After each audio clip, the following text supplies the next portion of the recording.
Ini pesan nih penting nih buat anak-anak ya yang masih di bawah umur ya, dan orang tua harus waspada. Saya tuh nggak akan pernah berhenti untuk memberikan nasihat karena setiap hari ada aja hal-hal yang menyedihkan kita.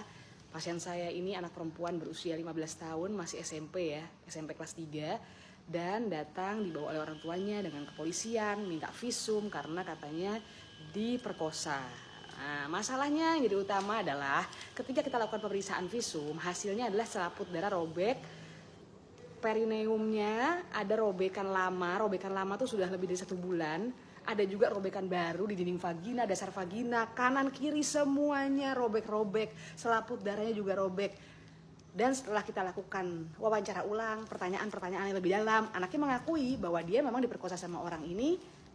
Awalnya kenalan di Facebook, terus kemudian diajak ke rumah kosong dan pada akhirnya dipaksa mau berhubungan seksual. Tapi yang jadi masalah adalah sebelum-sebelumnya, dari pacar-pacar sebelumnya sejak kelas 6 SD, dia sudah sering beraktivitas seksual. Bayangin, anak 6 SD sudah aktivitas seksualnya seperti itu. Jadi waktu kita periksa nggak heran banyak robekan lama dan juga robekan baru. Padahal keluarganya adalah keluarga yang sangat tegap sekali dalam agama, dalam moral, dan sebetulnya kejujuran atau keterbukaan seorang anak itu dari mana kita tahunya? Ya tentunya dari pendekatan orang tua kepada anak selama di rumah, dan pengawasannya juga harus ketat. Jadi nggak salah kalau orang tua tuh tegas, disiplin, bahkan keras, tapi yang jelas untuk kebaikan anaknya. Kalau udah begini siapa yang sedih? Nggak cuma orang tuanya, nggak cuma keluarga, tapi anak perempuan juga jadi korban. Nantinya ke depannya nanti kalau menemui laki-laki yang pas, laki-laki yang tentunya imannya baik dan mungkin dari segi keluarganya pun baik, mendapatkan perempuan ini, pastikan perempuan ini juga akan merasa terkucilkan, akan merasa sedih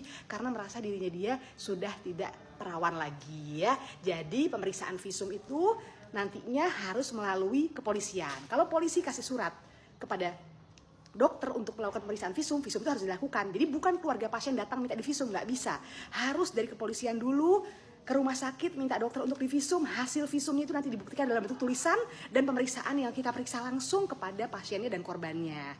Nanti baru akan ditentukan adakah trauma benda tumpul. Trauma benda tumpul itu bukan hanya penis, bisa alat-alat, bisa jari yang dimasukkan. Makanya pada pemeriksaan visum nanti dilihat lukanya tajam atau tumpul, robekannya lama atau baru, robekannya di arah jam berapa aja, apa arah jam 12, jam 1, jam 3, jam 5, atau seluruhnya bagian jalan lahirnya. Bagaimana kondisi jalan lahirnya? Salah satunya untuk memeriksa nona atau perempuan yang belum punya suami adalah dengan rectal tooth. Kita periksa dari duburnya, kita masukkan tangan kita supaya tidak banyak melukai jaringan-jaringan di depannya. Oke? Jadi hati-hati buat anak perempuan, apalagi masih di bawah umur, belum menikah, hindari melakukan hubungan seksual yang tentunya tidak didasari dengan ikatan pernikahan yang suci secara hukum dan agama.